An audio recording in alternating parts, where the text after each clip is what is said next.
I became a member of the church led by this man, Apollo Quiboloy, in 1918. I was a freshman student. I was eager and active in the community, even spending a significant portion of my college years living at the parsonage where he resided. In 1988, I made a difficult decision of my life to dedicate this to his ministry, driven by the belief that true fulfillment and salvation lay in serving God fully. This choice meant leaving behind my family, my career, and the person I once was. Despite the resistance of family and friends, I pursued my conviction. I joined a pioneering group that struggled to meet basic needs, but my desire to serve God fueled my persistence.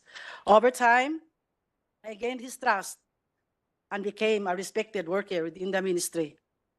As the ministry grew, so did our blessings. We experienced answered prayers and expanding membership, which deepened our commitment to serving God. Apollo C. Quiboloy, whom I revered, was considered as God anointed, and his words held absolute authority. I respected him deeply, viewing him as truly the man of God. From the moment I dedicated my life to the ministry until 1993, I experienced a profound spiritual awakenings. I felt forgiven, my love for God deepened, and I was proud to serve alongside a man I believed to be holy. But one day while in Manila, I received a long-distance call from him. He informed me that he had received a divine revelation intended for me and instructed me to travel to Cebu, where he would share this important message. He was also scheduled to preach in Cebu that Sunday. Upon arriving in Cebu City, we arranged for him to stay at the Park Place Hotel in Fuente Osmeña. That evening, he instructed me to remain in the hotel, while Nilda Linda, the assigned worker, returned to the worker's house. When we were alone, I asked if I could just sleep on the sofa as it was a suite room.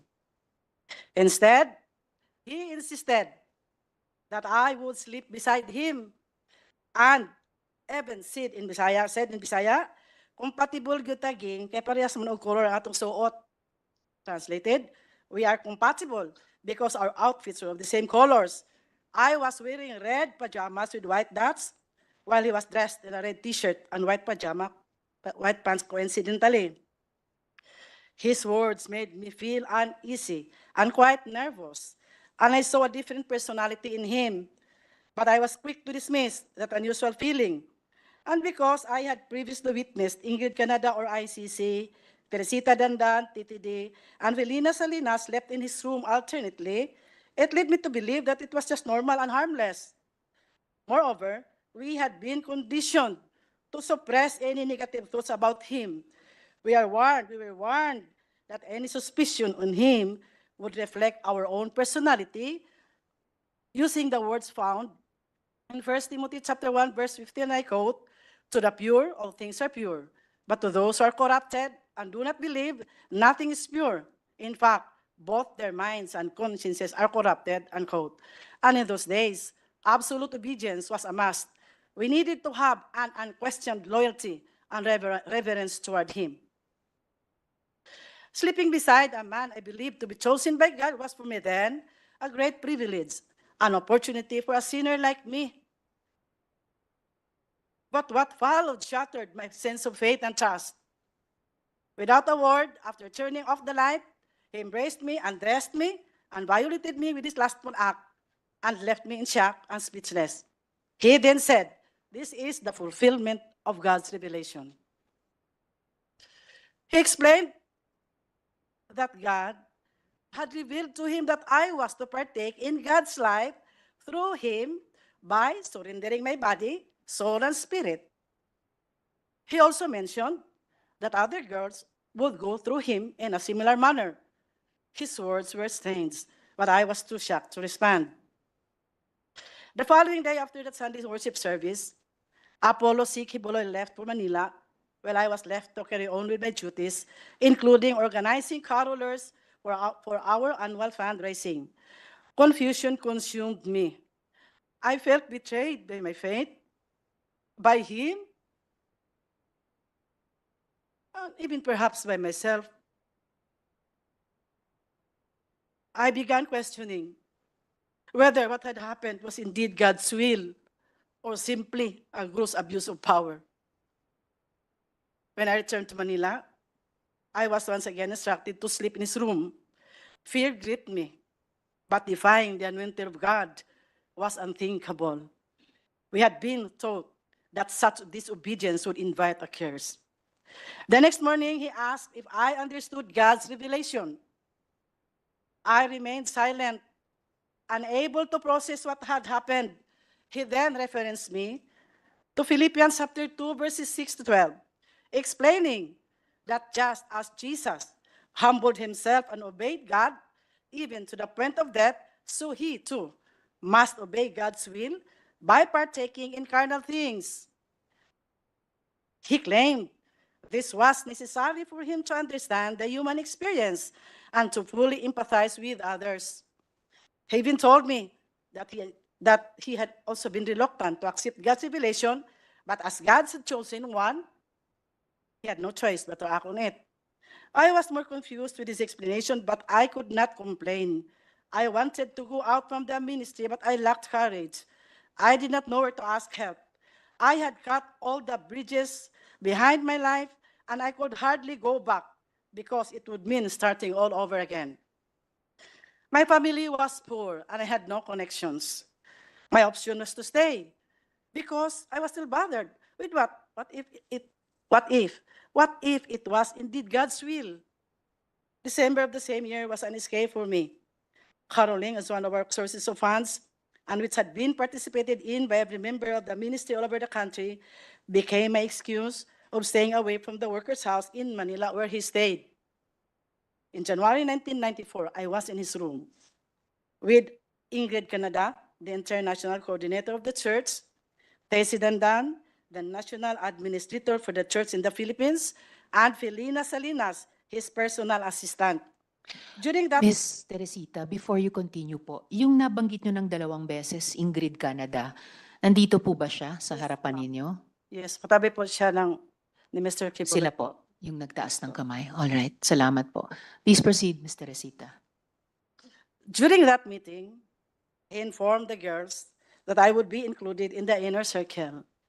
Right there and then, I realized that these women had likely endured similar experiences. Without any words, we shared a mutual understanding. None of us dared speak about what had happened to us. In February 1994, I was sent to Hong Kong, still carrying all the confusions and emotional turmoil. Despite this, I continued to pretend that everything was fine. When one of our musicians, JC Pangilinan, was scheduled to return to the Philippines, I seized the opportunity to send a personal letter to ACQ. In that letter, I poured out my feelings, openly expressing my emotional distress. I was honest about how deeply shocked I was to learn of his life beyond the pulpit. The man I had revered as a holy figure was in reality an ordinary mortal, one who had exploited my genuine commitment and dedication to God. My faith wavered, and everything I had once believed was shattered. I prepared myself for a harsh response, expecting a violent reaction from him. To my surprise, there was none. Instead, I was sent back here. Upon my return, I was even more surprised to learn that I had been promoted. I was appointed National Crusade Coordinator, National Logistics Coordinator, and Luzon Area Administrator all at once. This was a sudden and significant promotion from every previous role. By God's grace, I excelled in all my assigned tasks. Despite this, fear gripped me every time Apollo Quiboloy would come to Manila. My only relief was when one of the girls would accompany him, giving me an excuse not to sleep with him. I kept myself busy, visiting satellite churches to distract my confusion and agony. One day, ICC confronted me saying, ACQ sensed my distance. I made my work an excuse. February 15, 1998, ACQ used me again. It was always out of fear that I obeyed, a fear mixed with anxiety that he might knew how I pretended to be extremely grateful that he allowed me to be a part of his physical life, because in all honesty, and God truly knew I was not. All the pent-up emotions suffocated me that on the following day, while preparing for church, I collapsed. ACQ performed mouth-to-mouth resuscitation, but later I learned he told others that it was just a way for me to seduce him, labeling me as Jezebel the temptress. I believe Apollo Carrion Quiboloy understood that I never wanted the life he was trying to impose on me. My decision to dedicate my life to God's service was driven by a sincere desire for spiritual purification from the sins I had committed before becoming a full-time worker. I had only one goal: to live a holy life and ultimately to attain heaven. As the Bible says in Colossians chapter 3, verse 5, I quote, "Put to death, therefore, whatever belongs to your earthly nature: sexual immorality, impurity, lust." But how could I achieve this with the circumstances that I was in? Disobedience and complaints were never an option. Anyone who did so was labeled as carnal, as someone who did not overcome the flesh. Everything was always twisted. One day, she said, "Sir has noticed that you've been distant." I made up excuses, trying to avoid the truth. I had been telling Teresita and Dan that I was extremely exhausted. She presumed that I was just too focused of my responsibilities, especially in the logistics department. I was always pressured to meet my 15 million quota.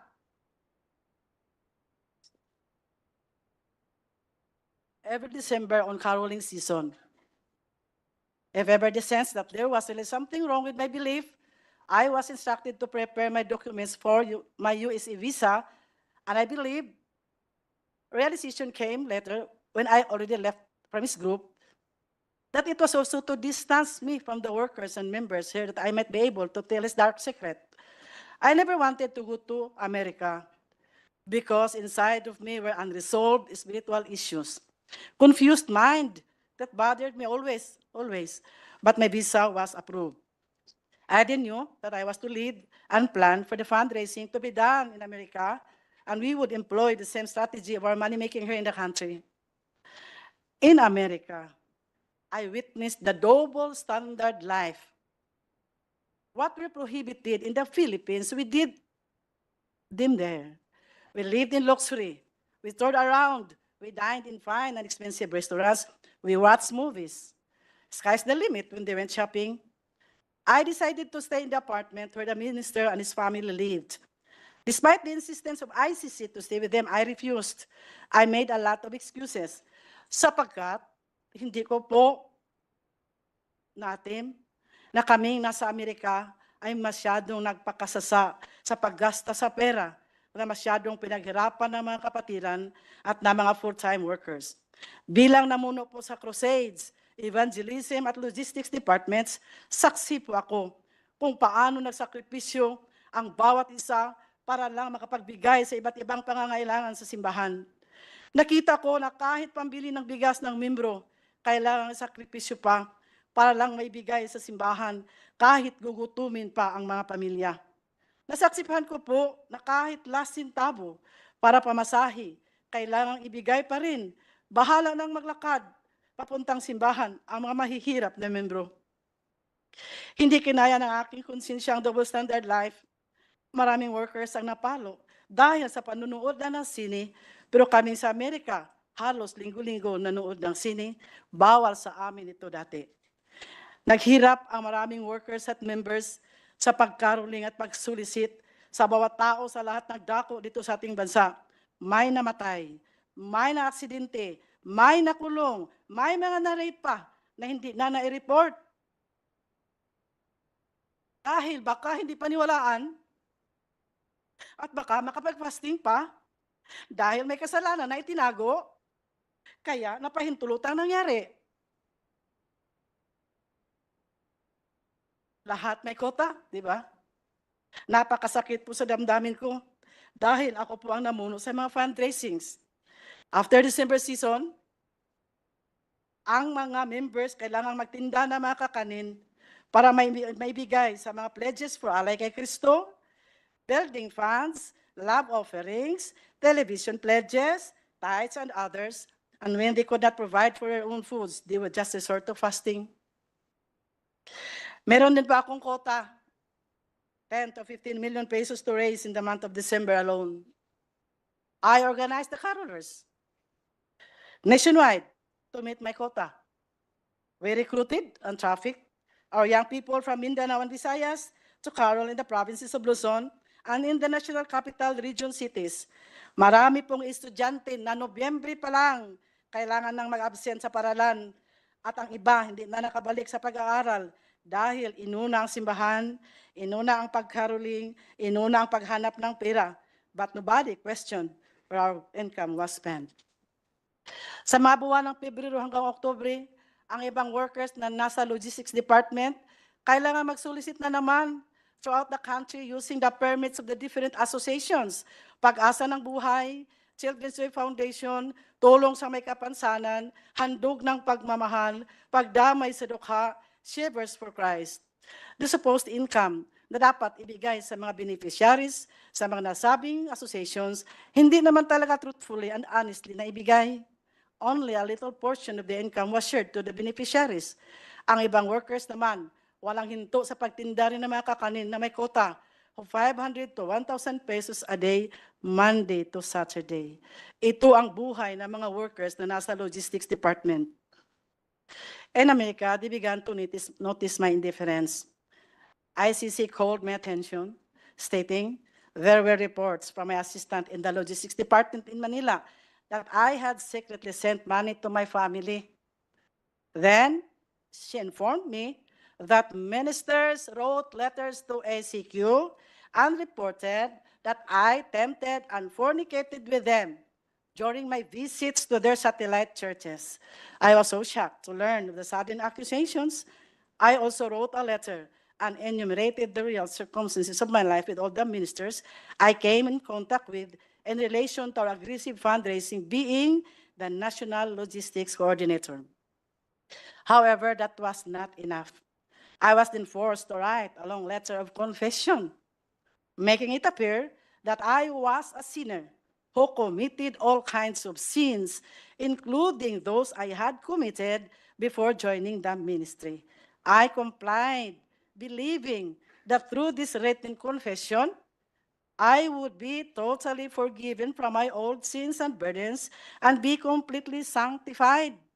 In detail, I wrote everything I thought was considered sin I had committed from childhood until the present. I also implicated ACQ in my sins. It had the same tenor of the letter I wrote in Hong Kong in 1994.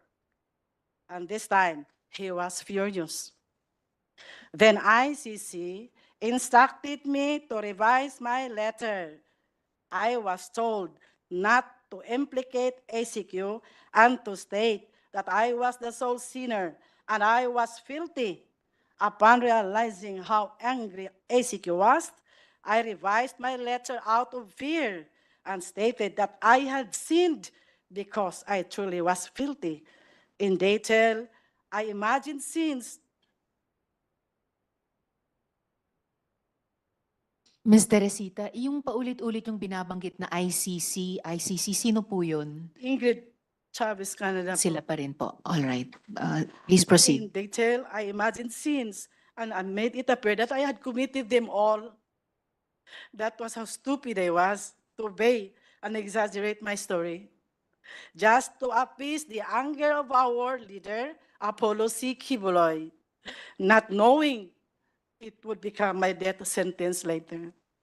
My exaggerated story was then distributed to all his leaders and ministers And he believed I was filthy, I was pervert, and I was wicked, painting me as the sole guilty party, while ACQ remained innocent. Little did I know this confession would lead to my condemnation within the ministry. And Ms. Teresita, pag sinasabi nyo ACQ, sino po yun? Apollo Carrion Quiboloy po, Alright. October 15, 1998. I was sent back here to receive a punishment through prayer and fasting in the guise of spiritual discipline. And the fasting they planned for me was beyond my imagination. It took me 7 months to suffer hunger and isolation in the mountain of Tamayong in Kalinan, Davao City. They placed me in a small, dark, elevated room beside a kitchen, separated only by a macan walls. My bed was rough, made of uneven slabs, with exposed nails pressing into my back as I slept. I woke up this morning in pain, with no beddings, and the cold October nights left me shivering. I requested a blanket and a mat, but I was denied. Every day from 8 to 5 p.m., I followed a strict routine, regardless of the weather, enduring hunger and isolation. No one allowed near me, as I was labeled filthy and deserving of this punishment. Members were forbidden to speak to me. I was physically very weak and so depressed. I prayed that God would just take my life. Ilang beses po ako nanalangin na sana kunin na ng Panginoon. I started to question God and wondered if this was truly a divine process or simply human punishment. I asked myself, is this ACQ's way of retaliating because I rejected the life he imposed on me? It felt like vengeance and disguised as spiritual discipline. My only solace came from reading the Word of God from Genesis to Revelation over and over again. Every day was a struggle of faith. I struggled to believe that the process was still the perfect will of God for me.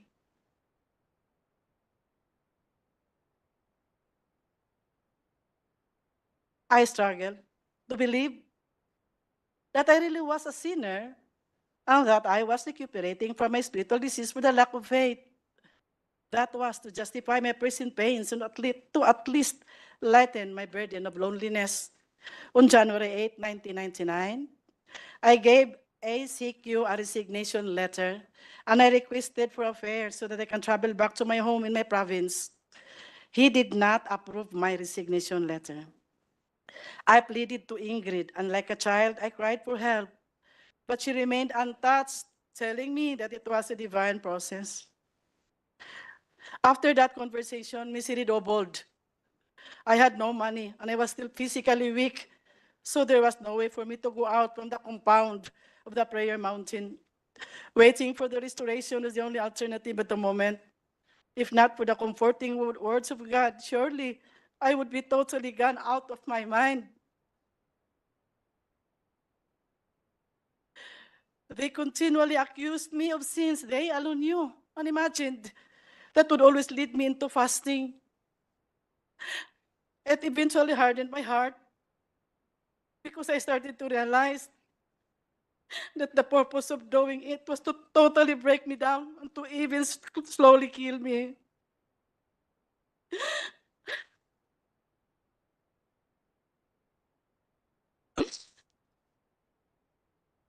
I no longer saw the reason to stay. I submitted my resignation as a full-time volunteer worker for the second time. But Apollo Carrion Quiboloy refused it again. A week later, on September 30, 1999, I decided to leave without asking for permission, determined to free myself from his control. It was only when I left out of the group that I finally clearly understood that the man I had believed to be God's chosen and holy was an impostor, oppressor, and deceiver. He manipulated me, using his authority and power as God's anointed. I thank God that he took me out from his bondage, from that ambiguous feeling of fear mingled with so much love and loyalty to my Redeemer, Jesus Christ.